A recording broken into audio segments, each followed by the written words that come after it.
DJ ব্রাভোর অধীনে মোস্তাফিজুর রহমান খেললে তিনি নিজেকে আরও বেশি পরিণত করে ফেলতে পারবেন।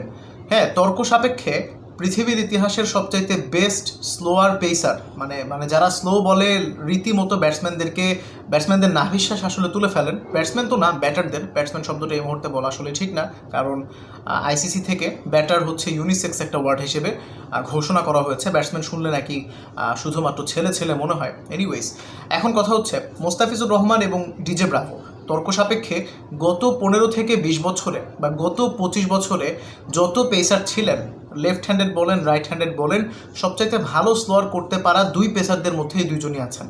ঠিক আছে, মানে দুইজন পেসারের নাম যদি আপনি নিতে চান, আমার লিস্টে মোস্তাফিজুর রহমান আগে থাকবেন, দ্বিতীয়তে থাকবেন DJ Bravo. But DJ Bravo যেহেতু চ্যাম্পিয়ন হয়েছেন, ব্রাভো যেহেতু চ্যাম্পিয়ন হয়েছিলেন এবং লম্বা সময় ধরে বিভিন্ন ফ্র্যাঞ্চাইজি লিগগুলোতে খেলেছেন দাপটের সঙ্গে, তাই তার এক্সপিরিয়েন্স এবং চ্যাম্পিয়ন হওয়া সব কিছু মিলিয়ে ঝিলিয়ে এবং সিএসকেতে লম্বা সময় খেলেছেন, সব কিছু মিলিয়ে তিনি হয়তো অনেকের লিস্টেই প্রথমে থাকবেন, এটাতে আমি তর্ক করবো না। এখন কথা হচ্ছে ডিজে ব্রাভো, হ্যাঁ, তিনি যেভাবে স্লোয়ার করে বোকা বানাতেন ব্যাটারদেরকে, মোস্তাফিজুর রহমান তার থেকে আরও নতুন কিছু কৌশল হয়তো শিখতে পারেন। এবং এত এক্সপিরিয়েন্স একজন ক্যাম্পেইনারের আন্ডারে মোস্তাফিজুর রহমান খেললে, মোস্তাফিজুর রহমান এমনিতেই অনেক পরিণত।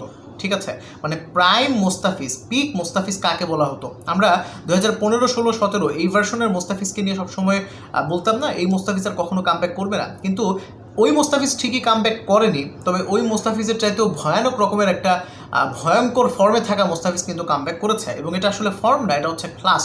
ঠিক আছে, ডেডিকেশন, ফিটনেস ধরে রাখা। আপনি খেয়াল করলে দেখবেন 16 সালে মোস্তাফিজ যেমন দেখতে ছিলেন, এখন হয়তো চেহারায় একটু পরিপক্কতার ছাপ আছে, কিন্তু তাকে দেখতে এখনও একই রকমই তিনি আছেন। ঠিক আছে, ফিটনেস ধরে রাখা, কখনও মোস্তাফিজের ভুঁড়ি বাড়তে আপনি দেখেননি। ঠিক একইভাবে নতুন নতুন ভ্যারিয়েশন অ্যাড করা। হ্যাঁ, ইদানিং আপনি খেয়াল করে দেখবেন গত 1.5-2 বছরে মোস্তাফিজুর রহমান কিন্তু 140 প্লাসেও অনেক বল করেন। হ্যাঁ, 140 থেকে যখন তিনি 110-20-তে সুইচ করেন, এটা very much difficult for the batter to pick the slowers. ঠিক আছে, and the way he uses his wrist, that is outstanding man. এই যে ধারাভাষ্যকার বলছিলেন সেদিন, যেটা বলার জন্য ভিডিও বানাচ্ছিলাম আর কি, মোস্তাফিজুর রহমান এখন কেকেআরের আন্ডারে আছেন। মানে কেকেআরের আন্ডারে এমন বলতে কেকেআরের কোচকে ডিজে ব্রাভো বোলিং কোচ হিসেবে তিনি আছেন, বা যে কোচ হিসেবে তিনি থাকেন তার মূল কাজ তো বোলিংয়ে, তাই না?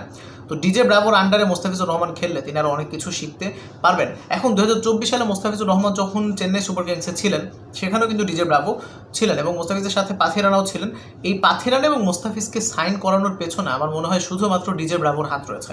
তিনি চেয়েছিলেন দেখেই এরা লম্বা সময় ধরে বিট করে সাইন করিয়েছেন। নয়তো কিন্তু সিএসকের গেম ছিল, শুরুতে কিন্তু কলকাতা বিট করেনি, শুরুতে সিএসকেই বিট করছিল, বাট মাঝখান দিয়ে কলকাতা আসলে শুরু করে এবং তারা শেষ পর্যন্ত আরও যদি সিএসকে যদি আরও বিট করতো তাহলে আমার